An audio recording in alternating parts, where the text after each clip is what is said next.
Yang pertama ada al-khitan, khitan gitu ya. Nanti saya jelaskan ini karena pemasangan kita nanti di khitan ya. Khitan.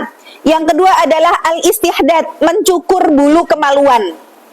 Yang ketiga, qassus syarib, mencukur kumis. Yang keempat, taklimul adfar, memotong kuku. Dan yang kelima adalah natful abad, mencabut bulu ketiak. Nah, ini sunnah fitrah yang juga dilakukan oleh para nabi dan rasul sebelum dari Rasulullah diutus ya. Membahas dari khitan sendiri, sudah bisa Pak? Tes, sudah bisa Pak, alhamdulillah. Terima kasih Pak, jazakallahu khair. Jadi saya ulang, sunnah fitrah itu ada 5. 1, khitan. 2, mencukur bulu kemaluan. 3, mencukur kumis. 4, memotong kuku. Dan yang kelima, mencabut bulu ketiak. Nah, kalau kemudian kita pahami teks ini, berarti sunnahnya itu kalau kumis dicukur, bukan dipanjangkan. Sekarang ada orang yang motong jenggot, mencukur jenggot, tapi memanjangkan kumis. Nah, itu nggak sesuai dengan sunnah, gitu ya. Jadi, kumisnya dicukur, jenggotnya dipanjangkan. Kemudian bulu ketiak itu perintahnya di apa Bu? Dicabut, mencabut bulu ketiak. Bulu kemaluan dicukur. Artinya kalau kemudian kita hari ini bulu ketiaknya nggak dicabut tapi dicukur, gimana? Kan perintahnya mencabut bulu ketiak gitu ya. Tapi kita mencukur bulu ketiak, gimana? Boleh nggak? Sebenarnya boleh-boleh saja. Tapi ketika kita mencukur bulu ketiak, kita jadi kehilangan sunnah dari mencabutnya, gitu ya. Jadi perhatikan, kalau sunnah itu, kalau mungkin dulu kita belajar, sunnah itu kalau kita kerjakan dapat pahala, nggak dikerjakan nggak dosa. Nah sekarang cara berpikirnya jangan kayak gitu. Kalau kayak gitu nanti kita tidak termotivasi untuk melakukan amalan sunnah. Sunnah itu kalau kita kerjakan dapat pahala, nggak dikerjakan rugi. Nah, gitu ya. Jadi misalkan nih, sholat malam, yang ala sholat malam ki yo sunnah toko, wong awak dhewe ra sholat malam yo ora dosa. Lah kalau kemudian kita mikirnya nggak sholat malam nggak dosa, kita nggak jadi termotivasi sholat malam. Tapi kalau kemudian kita mikirnya, oh ini sholat malam, aku kerjakan, aku dapat pahala, tapi aku nggak ngerjain, aku rugi loh. Nah, itu akhirnya kita jadi termotivasi, gitu ya. Maka bagi yang misalkan tadi ya, bulu ketiaknya dicukur, boleh nggak? Boleh saja. Tapi berpotensi kehilangan pahala dari aktivitas mencabutnya itu. Begitu juga misalkan saya punya beberapa jamaah yang mereka tim nakes gitu ya, tim dokter. Mereka tuh ada di antara mereka yang nggak suka gitu dengan aktivitas cabut, cukur. Akhirnya mereka lebih memilih untuk jadi ada di di klinik kecantikan itu namanya hair removal. Jadi teknik yang dilakukan yang memang akhirnya membuat tidak tumbuh bulu-bulu itu. Nah, jadi posisi dari mulai ketiak, dari segi faraj gitu ya, dari segi kemaluan itu ya itulah ada ini tekniknya ya. Jadi mereka akhirnya nggak tumbuh karena saking males aja mau cukur-cukur bersih-bersih ini lagi, dia besok tumbuh lagi. Akhirnya udahlah di hair removal aja lah biar nggak tumbuh selamanya. Nah, kalau ditanya boleh atau nggak, boleh-boleh saja. Cuma kita jadi kehilangan pahala gitu loh dari aktivitas itu. Nah, jadi berpikir tentang sunnah, contoh lagi bagaimana mengambil sunnah ini pada saat tadi ya i'tidal gitu ya. I'tidal itu sami Allahu liman hamidah, walaupun memang dalilnya dari Rasulullah adalah kembalilah ke posisi awal.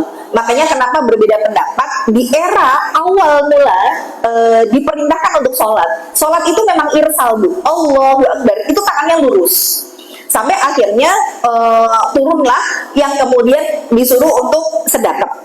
Nah, orang-orang yang di sekitaran masih pengikutnya mazhab Hanafi sampai sekarang itu ketika sholat dia masih lurus, itu bukan orang Syiah, mereka memang masih mengambil pendapat awal, Allahu Akbar, tangannya nggak sedangkep gitu.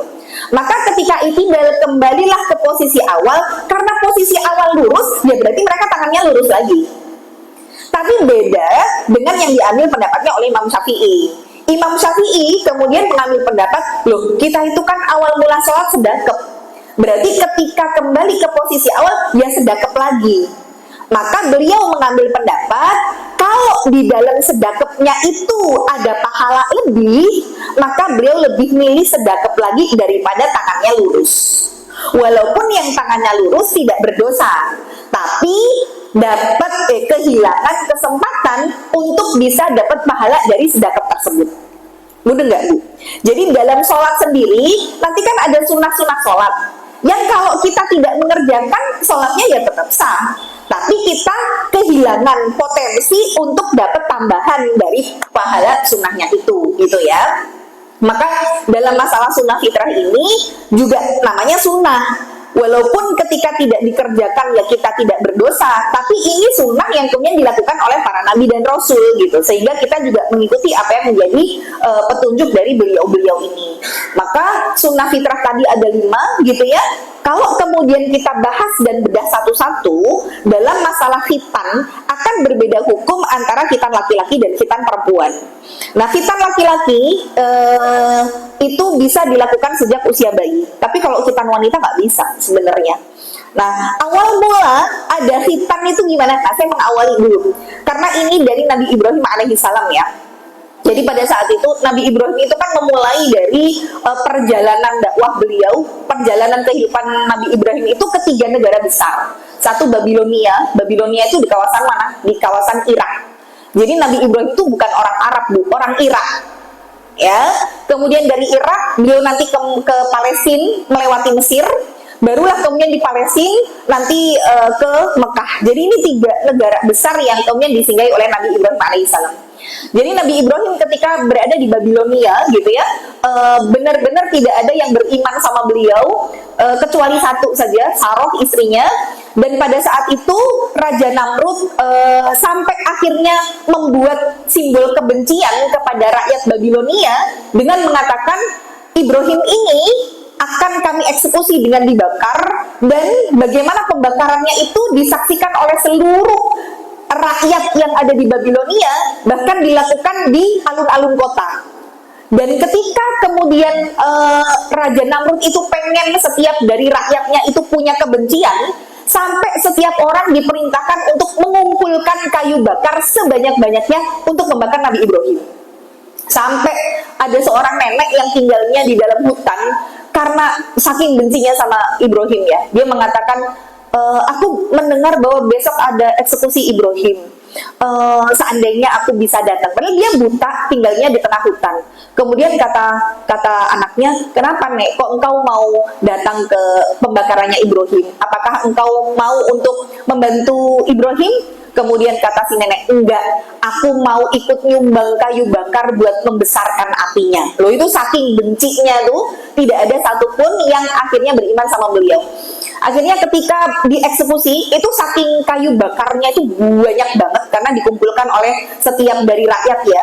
Itu beliau dibakarnya itu, ditali dulu, dan sebelum itu beliau ditelanjangi lebih dulu, Bu. Nabi Ibrahim itu telanjang. Akhirnya ditarik pakai manjanik. Jadi manjanik itu kayak ketapel. Ketapelnya tuh besar karena posisi kayu bakar tuh sudah setinggi bukit. Jadi beliau itu ditali, ditelanjangi dulu, terus dikerek, Bu. Dikerek sampai kemudian di atas dari kayu bakarnya itu. Makanya pada saat itu sudah beliau benar-benar pasrah sama Allah, sudah merasa bahwa ini kalau tidak Allah yang nolong, nggak akan bisa selamat. Maka beliau menjadikan zikirnya hasbunallah wa ni'mal wakil, ni'mal maula wa ni'man nasir. Sebaik Allah lah, cukuplah Allah, sebaik-baik penolong gitu ya, ni'mal maula wa ni'man nasir. Terus beliau zikirkan dengan zikir itu. Jadi zikir ini juga bisa ibu rutinkan untuk ketika dalam kondisi apapun, terutama dalam kondisi lagi sedih, lagi punya masalah besar, nggak ngerti nanti gimana caranya nyari solusinya, amalkan zikirnya Nabi Ibrahim. Maka saat kemudian api itu sudah mulai dinyalakan, itu disebutkan dalam tafsirnya Ibnu Katsir, seandainya ada burung aja yang lewat di atas asapnya itu sampai mati, saking besarnya api yang digunakan untuk membakar Nabi Ibrahim. Tapi dalam keadaan itu, Bu, sampai akhirnya ada seekor hewan yang diperintahkan untuk kita membunuh. Hewan apa kira-kira, Bu? cicak. Nah, cicak itu yang dia lakukan apa? Malah damoni, malah nyebul abu, abu, abu gitu ya, untuk membesarkan apinya Ibrahim. Berbeda sama semut. Apa yang dilakukan semut? Dia bawa air. Ketika ditanya sama si cicak, semut, kamu ngapain bawa air? Aku mau memadamkan apinya Ibrahim. Diketawain, lawang kamu loh, badannya sekecil itu, bawa air, lawang apinya Ibrahim aja sebesar ini, mana bisa untuk memadamkan apinya. Maka kemudian semut mengatakan, walaupun aku tahu air yang aku bawa tidak akan bisa memadamkan apinya Ibrahim, tapi paling tidak disinilah ketika Allah bertanya di pihak mana aku berada. Nah, jadi kalau nanti di dalam hadis yang lain disebutkan sunnah untuk kita membunuh cicak. Bahkan Ibunda Aisyah itu sampai punya tongkat pemukul cicak secara khusus. Sampai Rasul bersabda, barang siapa yang membunuh cicak dengan sekali pukulan terus mati, ada pahala besar di dalamnya. 2 kali pukulan baru mati, berkurang lagi pahalanya. 3 pukulan baru mati, berkurang lagi gitu ya. Jadi sunnahnya kalau ada cicak itu dioyak, dibunuh. Nah, singkat cerita nanti dari kisah Nabi Ibrahim, kemudian beliau menuju ke Palestina, melewati Mesir. Di Mesir digoda sama raja karena rajanya tertarik sama kecantikan Sarah. Singkat cerita, akhirnya supaya tidak berimbas negatif gitu ya, mendoakan keburukan untuk si raja Mesir ini, akhirnya Ibrahim diberikan anak dari raja tersebut karena rajanya punya selir yang banyak. Dipilihkan anak yang paling cantik, yang paling nurut, yang paling taat, yaitu Hajar. Jadi Hajar itu anaknya raja sebenarnya, dikasih untuk menemani Ibrahim dan Sarah menjadi pelayannya. Sampailah mereka akhirnya ke Palestina. Jadi pada saat Nabi Ibrahim di situ ke Palestina, ada satu pengikutnya yang setia, yaitu Nabi Lut alaihissalam. Makanya sebenarnya Nabi Ibrahim sama Nabi Lut itu satu periode, Bu.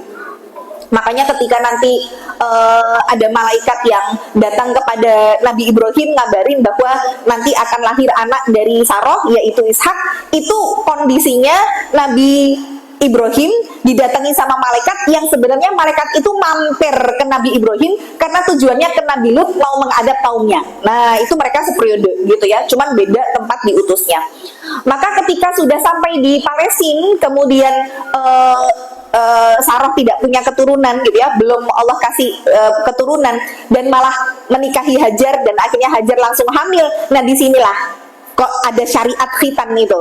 Jadi rasa kecemburuan yang sangat besar di diri Sarah sebagai istri pertama dan istri yang paling cantik saat itu, dia merasa bahwa kok yang dinikahi dari pelayan ini kok malah bisa hamil terlebih dahulu.